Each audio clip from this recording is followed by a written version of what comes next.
road is narrow, the voice is loud. Everybody pulling, lost in the crowd. Some say bend, some say break what's true. But I've set my eyes on something true. I won't be shaken, I won't be moved. When the lines get blurred, I choose the truth. I won't fall left, I won't fall right. I'm standing firm in a steady light, rooted deep, no compromise. I'm walking strong between two ditches. I stand, I won't fall, I won't fade. Firm foundation won't be moved. Patience, neither between two ditches.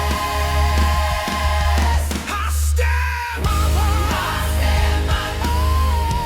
I stand, yeah. I stand my conviction. I stand my ground. I stand my neither between two ditches. I stand my ground. I stand my, I stand my.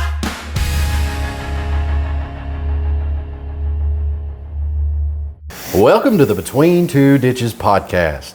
We sure are excited to be back with you today. And today we have a very special guest on with us. We have the man, Eric Hinchey, with us today. Eric, how you doing? Doing well. Thank you for allowing me to be here, sir. Absolutely, absolutely. Eric is the youth leader for the refuge class, the 13 to 18s here at Alvarado, and he's been doing a fabulous job, doing great. Brother Evan, what do you think about it? I think he's been a blessing to the church and to the youth. It's not often that you can see somebody come in and just take right up with youth the way that he has, and they've took right up with him and Well, just thank you. running with it. And I'm excited to see what God's going to do with it in the future. Yeah, it's been awesome to see the connections right off the bat and the relationships just spark. It's been awesome, man. It has. It's been very encouraging. Amen. Well, before we get into anything, I know we're going to talk about youth ministry and things like that, but you have a lot of years Yes, sir. of youth ministry and things like that. I was actually considering, as a joke, instead of saying between two ditches, I was going to say between two papaws. Which would be very appropriate, actually. Yeah, so I was trying to break out my old man talk here. I was actually driving down the road today, and I was looking in the rearview mirror, and I noticed there's two gray hairs in my beard. Now, Chastity's been telling me for a while that I've got some grays in my head, but I think what the deal is, the grays in my head is coming from pastoring the adults. But now there's more young people in here. Now I'm starting to get them in my beard. So I Yeah. think that's what's happening. Yep, there's a good chance. And your hair is actually... Mine is fully gray. But I just cut it off. All right. Good call. I'm just kidding. Yeah. But no, we're happy to have you with us today. But Thank I think it'd be very fitting, though, if you would. I don't care what all you share or whatever. But you were actually... I don't know if you knew this or not. You were in youth ministry before I was even born. you was hoping I wouldn't say that. Well, yeah, I was thinking about that. But yeah, that's probably very true. So you said you started in, what, 1993? Yeah, I actually began before that in probably 1989, which was the year that my wife and I graduated high school. Wow. We started out at a church here locally in Abingdon. We were what we called at that time CITs, which was counselors in training. Okay. We worked directly with the man who was our youth pastor and his wife at that time. And so we would come along and just help with the programs, do some leadership stuff with the youth, just to kind of get some exposure. We were kind of like in internal helpers, basically. Okay. So that was when we began. After we got married, the youth pastor and his wife had to move away, and so the pastor of the church asked if we would kind of start heading things up. Not long after that, I felt the call to ministry. We moved to North Carolina to go to Southeastern Seminary, and I spent some time on church staff there while I was going to school, along with working 2 other jobs, just trying to get through classes. We had young children at the time, and so I've served in churches in North Carolina, Georgia, Tennessee, Virginia, and that's it. So those are the states that I've served in. Wow. That's awesome. Amen. I love that. So you've had years and years of experience, and then recently you stepped into a new role here at Alvarado, and man, it's been going great, and we praise the Lord for what He's doing. Let me start off with this question. So looking back, from 1989 to 2026. Yeah. Before I was ever even born. Probably before I was ever even thought of, right? Maybe. And almost 10 years before I was born. I'm going to lay off of that. Wow. I'm rubbing it in a little bit. It's okay. But looking back, from 1989 to 2026, what are some things that you have noticed that has changed about youth ministry? Oh gosh, there's so much that's changed. Just probably one of the biggest things that I've seen change is the relational aspect of student ministry. It used to be you could stand up in front of a group of teenagers and it was kind of like a little church. Yeah. You'd stand up at a pulpit type place and you'd speak to the kids. When everything was done, you had an altar call and music and things of that nature. Now it's more relational. You've got to build strong relationship with folks. There's an old mantra that says people don't care how much you know until they know how much you care. Love and that. I have found that's very, very true with our young people. Oh, yeah. They want to know that they can trust you. And that's one of the biggest things that I've seen change over the year. There's a pretty long list of the things that are different now than the way they used to be. And straight up, there are things now that are reverting back to the way they used to be. Some things are cycling back through, kind of like the mullet and bell-bottom jeans. Yeah. So there are aspects of ministry that are dramatically different, and there are some things that are just always going to be constant. Right. It's a pretty exhaustive list that I could share with you. Yeah. I do have one question. Are you going to grow a mullet? No, I can't. Oh, okay. Oh, Mine would be more of a skullet. Do you know what a skullet is? I do not. That's when it's long in the back and there's nothing up top. All right. So you've received your education for the day. Praise the Lord. Sounds like Jacob's just going to just keep rubbing it in. That's okay. It's okay. No, listen, I'm starting to get a smiley face up there. So I know what's happening. No. Well, you touched on one word there that really stuck out to me, talking about truth. That they're really seeking out truth. Yes. And I think that would be one of the big shifts that you're talking about, that they're reverting back to maybe more of an older style way when it comes to they really just want to know what the truth is. Absolutely. Yeah. Absolutely. There's so much in our world today that you can't trust. You can't turn on social media and watch a video and know that it's true. You can't turn on the news and know that it's true. But there are things in our Bible that we can count on is 100% true. Absolutely. And that's what people want, is that authenticity. They want what's real. Yeah. And that's one of the wonderful constants that I have found about God, is He is always unchanging, never changing. So I'll catch Jacob a little off guard here, because this is not when he's expecting me to reference Skillet in this conversation. Great band, by the way. Skillet and Skillet. There we go. But John Cooper, the lead singer in Skillet, actually wrote a book that's called Awake and Alive to Truth. And it is very good, very relevant to today's time, as far as, what's the difference between the truths of the world and the biblical truths. That's wonderful. It's so funny. I watched that video just today. That is an amazing song. Yeah. It's an amazing song. So I love the phrase that you said about people don't care how much you know until they know how much you care. I was actually had that on my mind driving down the road, and I'm glad you mentioned it. That's one thing I've noticed, really, you could say youth ministry, but really all across the board. It goes back to what we were talking about the other day, how when we're sharing the gospel and things like that, the way we do it a lot of times is we have like a water to give, or we have a popsicle to give, or something along with that, showing that we care. Yeah. The same with youth ministry. I've noticed that those relationships are built by them, not just what you say, but by your actions. Yes, absolutely. And going to a games to support them, or just something showing that you care. You know? And I've noticed that even in my life, because as a pastor, I want to be there for everybody. And so I've tried to build relationships with them, and I always try to be the cool pastor, blah blah blah. And so I'll throw in a 6-7 here for them just in case they listen. Yeah. And I'm going to try to talk about that later. Okay. But thinking along those lines, I lost my train of thought. That's not good. Maybe it's rubbing off, guys. Between two mouthfuls. Yeah, that's it. We haven't lost our train of thought yet, though. What'd you say? That's hilarious.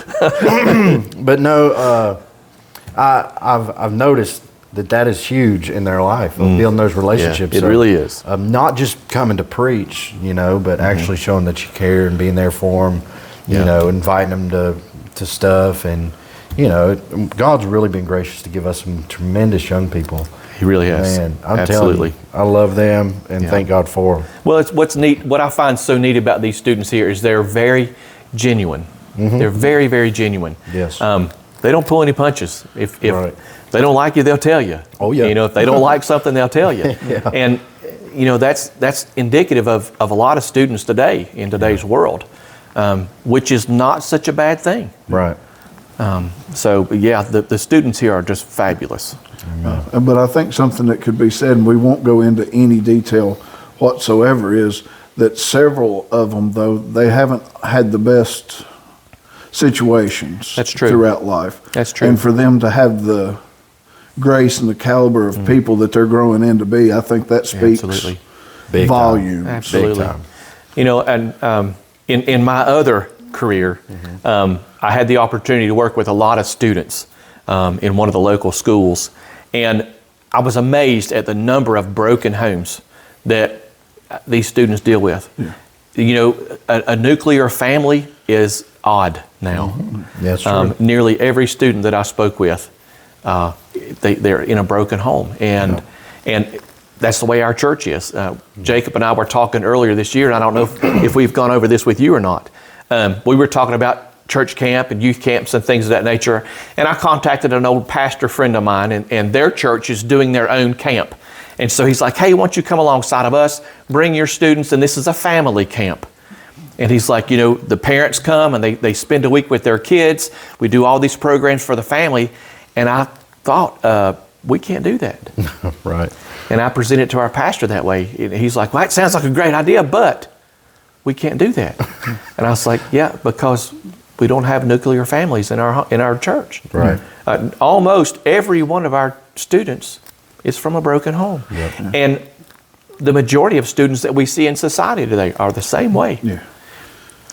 I think that can come back to stuff that we've talked about in the marriage episodes, the divorce episodes and everything. Yeah. And a lot of other episodes, we end up, it becomes relevant. But it's almost in society now that's almost a more acceptable thing than even seeking out counseling and stuff. It's easier for people to be like, well, we're just going to get divorced than it is to even try. So I think that's part of it, Well, let's talk about this for a second. So how many times have you heard say, well, just kids these days, man, you just wouldn't believe their attitude. Kids these days, you just all the blame goes to the kids, but look what we're talking about. Right. The moms and the dads splitting, and I know some obviously situations are out of some control, but honestly, a lot of times, it's a result of what they're getting at home. Right. Not just Right. saying that here, that's everywhere. Yeah. Students are a product. That is a result of something else. So, if you've got a problem with a kid, it's not necessarily the kid's problem. That's learned behavior. Yeah.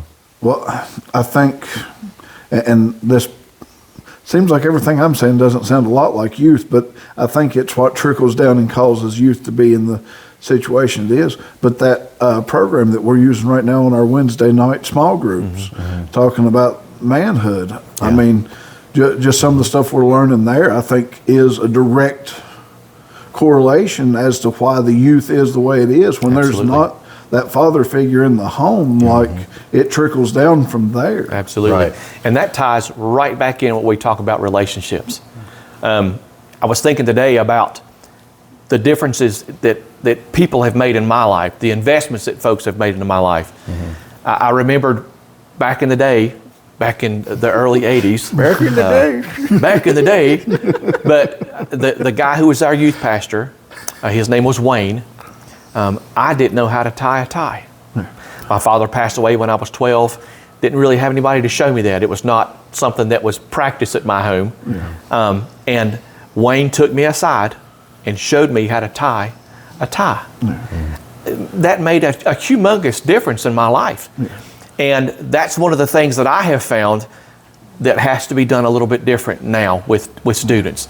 It's things like doing that, showing a student how to chop wood, showing a kid how to make a pattern to mow his yard, showing a young lady how to follow directions to make a cake, showing them how to iron properly. These are things that students a lot of times don't know today. Right. In my other career, I had an opportunity to teach a lot of adults at a local police academy. We had a student that came in, and one of the things that we had to instruct our students how to do was to change a tire. This young man, going to be a police officer, didn't know how to change a tire on a car. And I was like, where was your daddy? But I didn't say that, obviously, but that was my thought. And it's because somebody didn't invest in that young man the way that they should have. And that's one of the things that I try to do in ministry today, is to invest in those students because somebody might not have. It's amazing just what a small thing, a small gesture can do in the life of a young man. Absolutely. Giving them a t-shirt, giving them a dress shirt, something that doesn't fit me anymore. I can pass it down to a young man, and he's so appreciative. My wife giving some makeup that she bought and didn't like to a young lady makes such a huge difference. Those little investments are life-changing to a young person.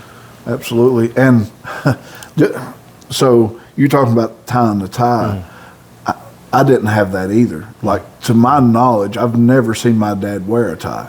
Really? So he probably wouldn't know where to start to tie one either, I would imagine. And I mean, that's just, my grandpa, I never saw him wear a tie. Like, it's just one of those things. Well, I guess in some ways we were just a little more plain than that. I mean, just kind of the way the family was. That's how I grew up too. So when I decided that I wanted to wear a tie and I needed to know how, I turned where kids nowadays turn. I went to YouTube. Wow. I learned how to tie a tie on YouTube.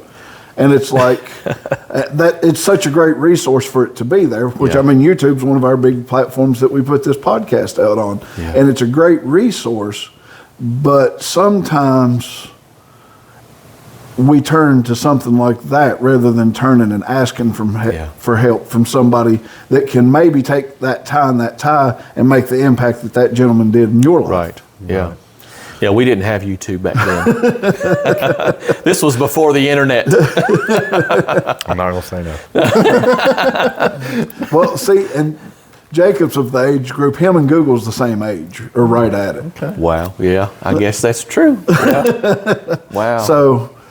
So he doesn't know a life without the internet and without I do not. technology, so. Gosh. I do not. But this is a good little segue, if that's all right. Because it's obviously between two ditches. All right, you're talking about the relationships, building relationships. Obviously, that's a tremendous thing. It needs to be done, and I think that's one of the best ways you can break ground, make an impact in somebody's life. But on the contrary, on the whole other side of the ditch, when a parent totally depends on that as the only discipleship that their children gets, think about this. It's All right? dangerous. Especially here, for instance, we, we're these compromisers that, we cancel Sunday evenings from time to time. If we've got an event through the weekend or something, we'll give Sunday evening off. Some certain holidays, we'll give Sunday evening off. And so Sunday evening is our time where we have the youth group as of right now. So a lot of times, if you took the hours that those children are with their parents and compared them to the hours that they get with you and your wife, or even the 8 to 12s and Carrie and Kirby and all that, you look at the massive difference in those hours and say there is a parent that just totally depends on the hours that they're with you. What a missed opportunity. Absolutely. Oh. Absolutely. I'm going to expand on that just a little bit. Go ahead. Is that not the perfect representation of us and our church life? Absolutely. How much time are we spending with our Father? Yeah. That is true. For sure. A lot of times it's an hour on Sunday morning. Yeah. And I mean, how good of a representation is that of exactly what he was saying there? Yeah. His is just more of a physical representation. Yeah. Well, if you remember last night in the small group discussion, the closing question was, what is one thing that you can do this week to make yourself a better man? One of the things that we discussed was the importance of sitting down with our love story, the Word of God, what God gave us to bring us closer to Him. That's one of the things that God really got a hold of my heart last night that I need to do differently.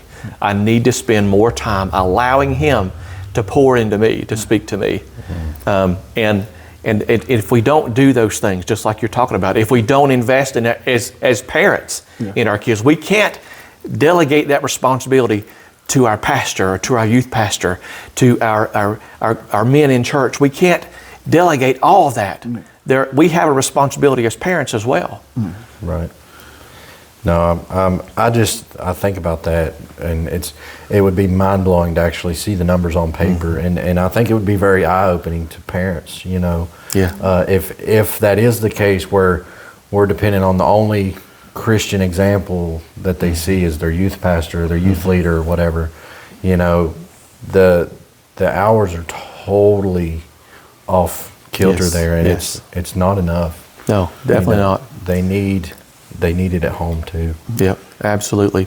That reminds me of a point that I was thinking about today, was that we can't expect our students or our church to be stronger or religiously deeper than we are. We can't. There was John Maxwell years and years ago came out with a publication probably way before you were even born, called the 21 Irrefutable Laws of Leadership.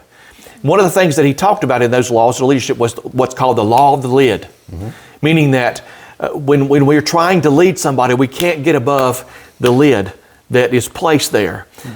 We wind up getting to the place where we can't get any higher. Right. And so what we have to do, rather than constantly banging against that lid, is raise the lid.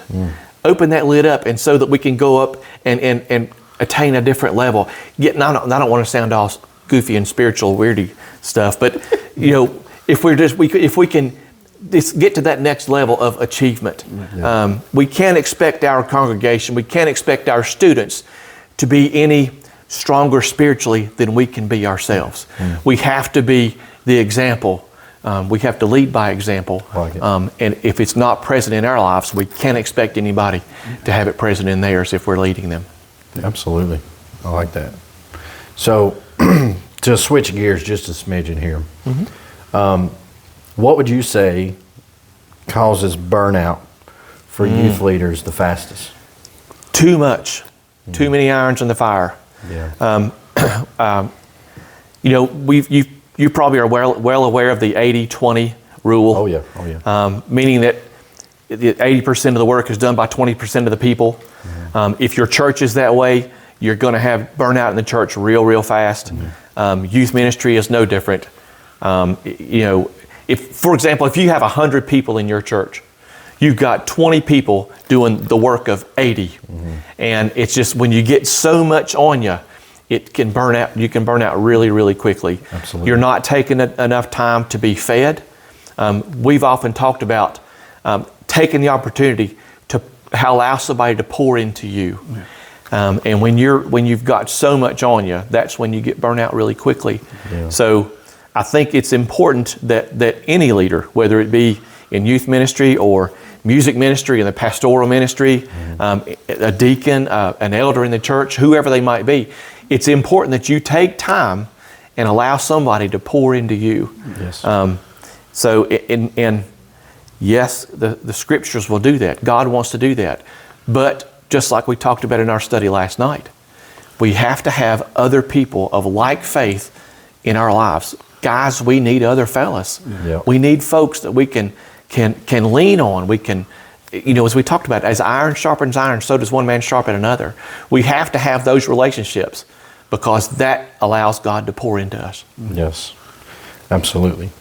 Would you say that there were some mistakes that you made early on in youth ministry that has helped shape you? Oh, absolutely. Absolutely. You got any in mind that you may have that comes to your mind when you think about that? Yes. I had a lot of times early in ministry, I was very program driven, meaning that everything had to have a program to go with it. Everything that we did had to have an event, for example. And that's something that I have learned that we've got to get away from. We've got to get away from the personalities and the programs of things and get back to personality and those personal relationship with students. Having something that is always driven by a program is just like we talked about. That's how you get to burnout so quickly. Yeah. You're trying to do too much with too little. Yeah. So yes, a lot of times I found that one of the things that I had to get away from was putting way too much programming into youth ministry, and I missed out on those personal relationships when I could have a major influence on some students' lives. I like that. So I told you I was going to mention 6-7 a little later on, so here we are. All right. So now I think it's no secret that if we know, well, you may not, Papa, but Probably not. for the younger listeners, I'm sure whenever you hear 6-7, we know where that reference is coming up from. Now, I'm going to be 100% honest with you. It is a terrible song. Is it a song? Yeah. Okay. Because you're right, I don't really know where it came from. Don't go listen to it. Okay. I mean, it's filthy. It's nasty. And so it actually surprises me that so many are okay with it. But I mean, I'm not trying to be picky here. Mm-hmm. I'm mentioning this to talk about a ditch aspect here. Okay. So when it comes to being relatable and being respected, I have found, and I think I'm going to struggle with this later on as a parent, of I don't want to be too strict, but I don't want to be too lenient. Like the 6-7 thing. I think it could go either way. You know what I'm saying? Absolutely. Now, obviously, we wouldn't want to blast the song by any means, but Right. But I understand the getting to their level, going into their world, so to speak. But how do you balance being relatable but also being respected? Not crossing the line of being too lenient, but also definitely not browbeating. I think you had said babysitting versus browbeating. Yeah. Yeah. Yeah, and that's something we have to get it in the middle. We can, typically in ministry, you're one of two places. You're on the babysitting side, meaning that lots of programs, creating lots of fun. We come in and do our thing, and then we're out. Okay, guys, we've done our due diligence and our duty for the day. Or on the other side of that, when you get into the browbeating, that's when it's preaching and this is how it's going to be, and there's no question. Yeah. I'm going to talk to you and you're going to listen, and that's it. Yeah. So if those are two extremes, the right in the middle of that is that relationship thing. Yeah. And that's where we have to be. When you talk about this, I was reminded of a story of a young lady. Her name was Katie. Katie was in our student ministry in North Carolina while I was going to school. We went to this little church, And Katie grew up in a very rough home. Katie had been involved in some gang activity when she was a little bit younger. By the time I met Katie, she was about 16, 17 years old. Katie had a brother who was bad into drugs. Her and her mother and her brother lived in this little bitty house. I don't think they had electricity. Katie was the sweetest gal, but rough as a cob, if that makes sense. She was just rough. And it came up to a point when we had to take a stand on something. And I can't recall exactly what it was, but basically we had to sit down with Katie and say, hey, this is something that has to be different. You have to do this differently. Katie got mad and she left. She left our church. She left our youth ministry for, probably 6 months or so. And we took a hard line, said, Katie, you can't. It was something like, I think it may have been something that she was wearing to church that was offensive. Part of me was like, this is Katie. This is how she was raised. It's not a big deal to her, but it was a distraction to some of our other students. Yeah. And so I had to take a pretty hard stand with her, and it made her mad. And like I said, she left. 6 months went by, and lo and behold, Katie comes knocking back on the door on a Wednesday night. She comes back, and she sat down and she cried with me and my wife, and she said, I appreciate the stance that you guys took. And as mean as I thought you were being at the time, now I see it. Yeah. And she thanked us, and she came back into the fold and wound up being just a wonderful student for our ministry, and just a real blessing to us. Man. So there is a place that we can relate to and to a degree, but I do believe that we have to be able to draw a line in the sand and say, I'll go this far, but that's it. Yeah. Beyond that, because bottom line, guys, we have to have rules in our lives. Yeah.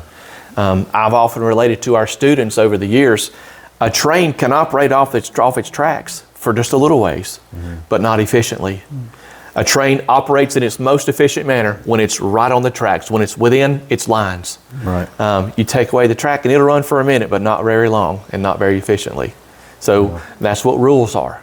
The rules are there to help us function properly in society, biblically and spiritually and morally and ethically in our world too.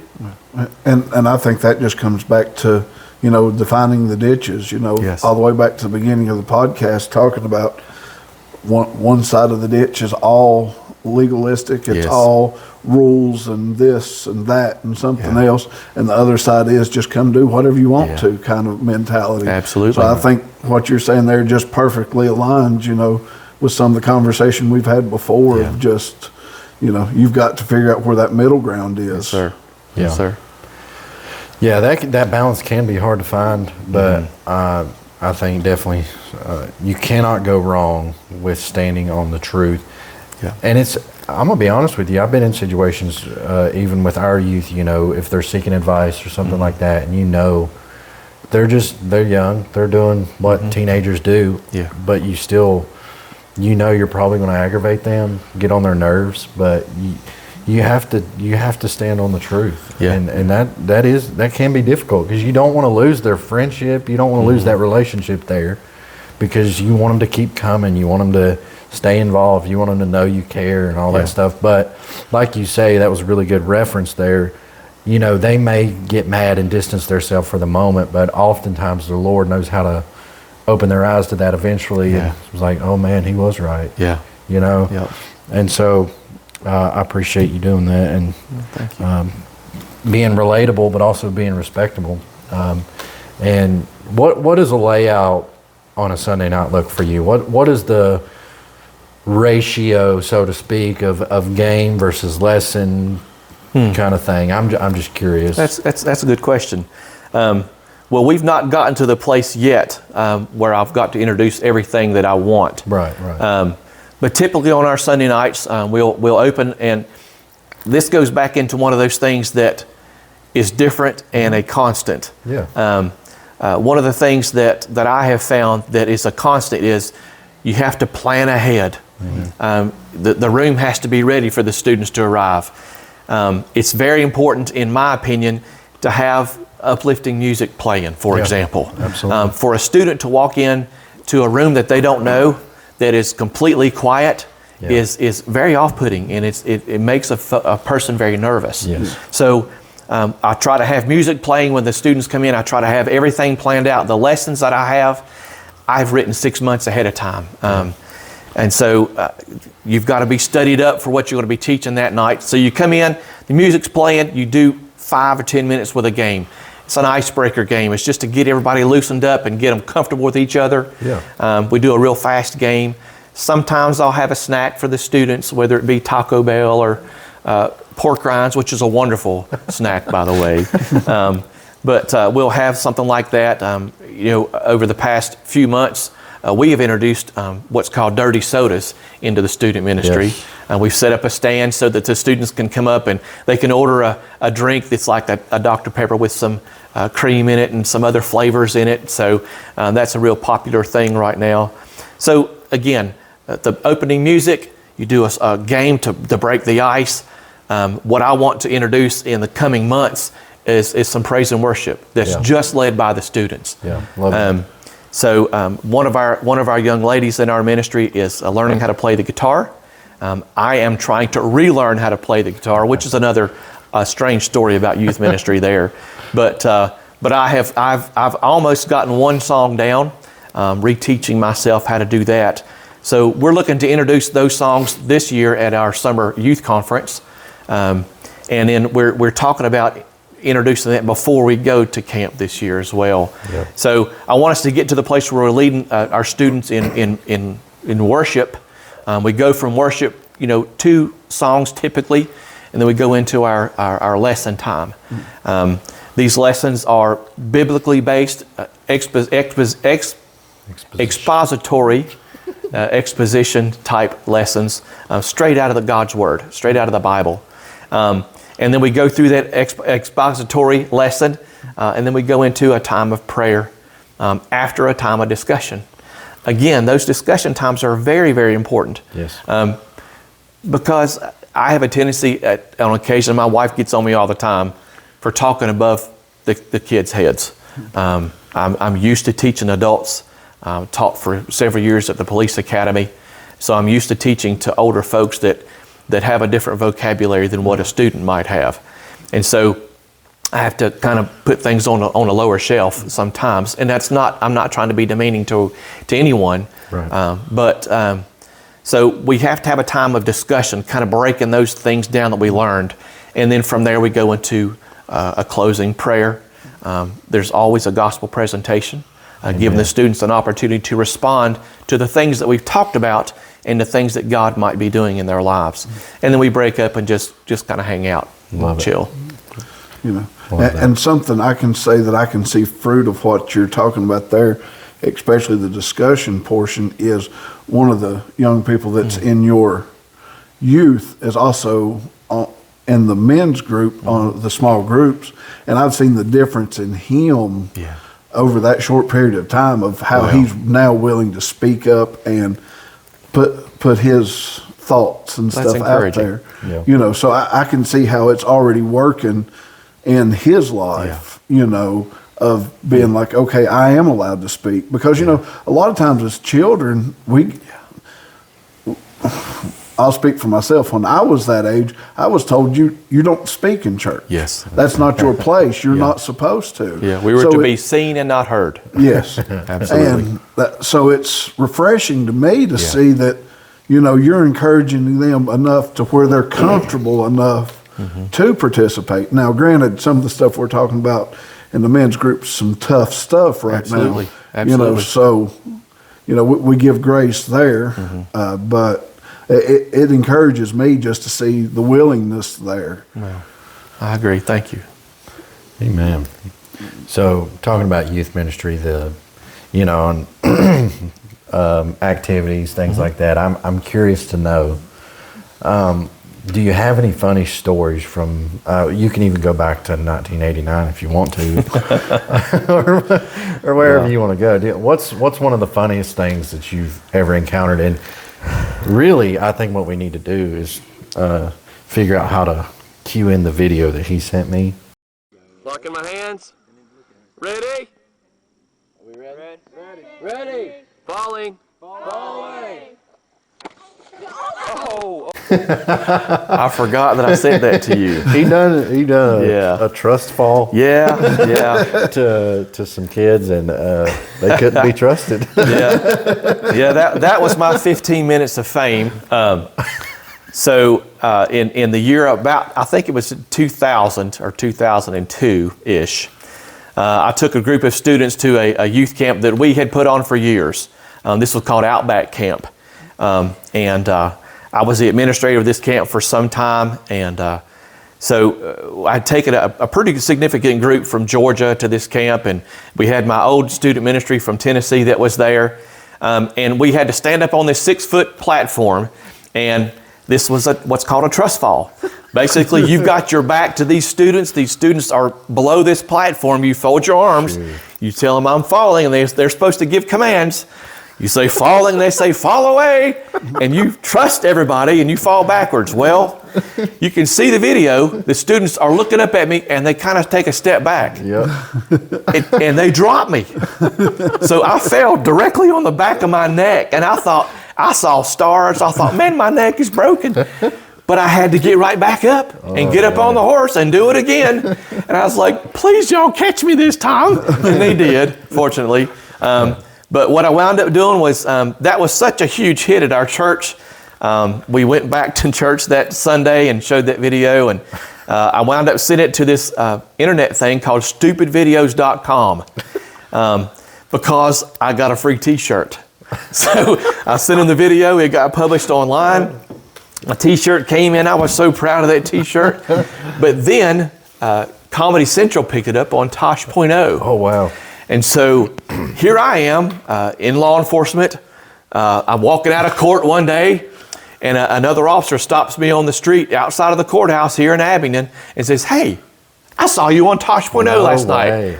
Yes, you did. Oh, wow. And then I go to the police academy in the next couple of weeks to teach, and all the students there recognize me from Tosh.0. So Tosh.0 played the video, and it was a real spoof, and they took a very liberal view of that video. And then America's Funniest Home Videos picked it up. They contacted us and some of the other administrators with the camp. Wanted to show it on their show. But because it had been so long, there were so many students that we didn't recognize in that video anymore. We didn't know their names. We had churches from North Carolina there, from Tennessee, Virginia, Georgia.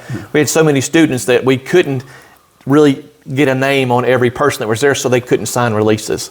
So we couldn't show that video on America's Funniest Home Videos. Wow. But and we actually wrote into Tosh.0 to try to have a redemption video made. That's where they fly you out to their studios and they go and they let you redeem yourself. Never got that opportunity. So, but that was my 15 minutes of fame. One of the other funny things that happened that same year at youth camp, there was a young man in our group. His name was Cedric. Cedric, we called him Cedric the Entertainer. Very, very nice young man. Again, from a very, very rough home. Lived in the projects area of Dalton, Georgia, where I was serving at the time. Cedric wanted so badly to be involved in church. He was picking up some leadership roles in our ministry, and Cedric actually got up that Sunday and shared the preaching ceremony with us. He shared the message of our youth service that night. And Cedric, bless his heart, he preached on Shadrach, Meshach, and a billy goat. And the congregation, we had a congregation at that time of about 1,500 people. And poor Cedric just kept saying a billy goat. And the church got such a kick out of that. But he was so genuine. And yes, it was funny and cute, but he was sharing a message from his heart. And it was just absolutely beautiful. That funny little message just changed my heart. What a wonderful, wonderful young man. Dude, I've got so many stories I could share with you. One of the bad things that happened, I will say, we served at a church in North Carolina while I was going to school. I had a pretty significant student ministry there for the size of our church. We would go up into the projects area of Wake Forest, North Carolina, where we were living. We did a thing called the Breakfast of Champions. We would bring students down from the projects, and we had a van that we would drive up into the projects on Friday nights. Myself and another minister, we would go into the project area and just pass out flyers. The folks there got so used to seeing us, they would invite us in. The police actually met us in Wake Forest one time and said, "You guys are crazy. There is no way we as officers would go into the projects like you guys are doing and pass out flyers." And we would walk up on drug deals. We would walk up on people beating each other. It was amazing the things that we ran across. But these families would say, "Hey, come in and have dinner with us. We want to give you some food to take home with you." So we went up to the projects this one night. My buddy and my mentor in school at the time was driving the van, and there was this little girl on our van. She saw somebody that she knew down the way, and apparently this young lady had on some red shoes. She had gotten dressed up to go out that night for some reason. I'm not sure exactly what she was doing. But this little girl looked at her and she said, "Look at that girl, them shoes. She did all them shoes." It's so funny to me. And so we joked about that for ages. During that Breakfast of Champions program that we did, we had a young lady that was in our group. We would every day on Saturday, we would have our time of praise and worship with these kids. We set up microphones, and we had a little stage area in our youth pit, is what we called it. And this little girl got up on stage. She said she wanted to sing a song. And apparently this was a song that her mother played for her quite a bit on a record. So she was singing it. She called it Acapulco because she couldn't say acapella. So there was no music that we could hear, but she heard every bit of the tune in her head. So she got up on stage. She said, "This is one from my anniversary album. It goes like this." And she paused for a long time for a music introduction and then started singing. The cutest thing you ever seen. But again, she meant what she was singing. That meant something to that young girl. It was beautiful but funny. Yeah. And I think also as a result of that ministry, we had all of our sound equipment. I had musical instruments. I had this really, really nice guitar that I saved for while I was going to school. It took me like 6 months to get enough money together to buy this acoustic guitar. We would have praise and worship on Wednesdays and Sundays when we were meeting. And somebody broke into our church one Saturday evening, one Saturday night, and stole my guitar. Man. Stole all the sound equipment out of the church. We stole our drum set. Stole guitars from our other youth leaders. I had several students' instruments in there that were playing along with us. And as a result of that, it just broke my heart. And so insurance wouldn't replace my guitar. So that was in about probably 1998. So I haven't played a guitar until this year. So I finally got the nerve back up and bought a guitar just like the one that was taken from me. Wow. And I'm relearning now how to play that guitar. Wow. So it's funny how God brings things back around.